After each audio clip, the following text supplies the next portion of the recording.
It's like a family tree, part of you and part of me. And if we should separate, go your own way, I won't wait.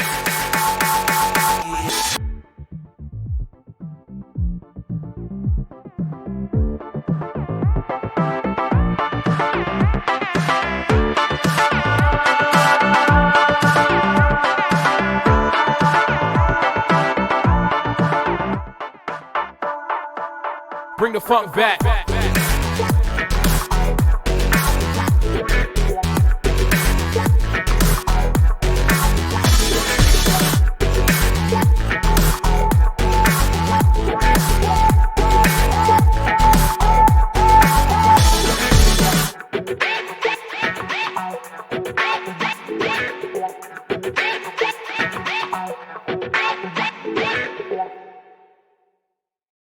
Le 17 mai 1732, Marianne Sigouin a été condamnée à mort pour avoir tué son enfant nouveau-né.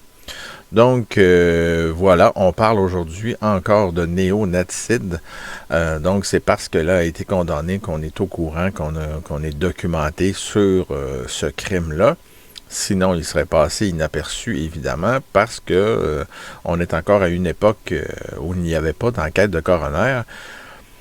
C'est pour ça qu'il faut se fier sur les condamnations qui ont été prononcées au Conseil souverain. Donc, ça va changer évidemment avec le régime britannique, mais principalement, c'est la raison principale, en tout cas je pense, là, qui explique le fait de répertorier les homicides à l'époque de la Nouvelle-France. Donc, sont plus difficiles à répertorier parce qu'il faut évidemment chercher un petit peu plus dans les condamnations du Conseil souverain, etc. Malheureusement, encore une fois, on n'a pas beaucoup de détails. Comme je vous disais, c'est une des raisons, en tout cas, en l'absence d'enquête de coroner, on manque de détails.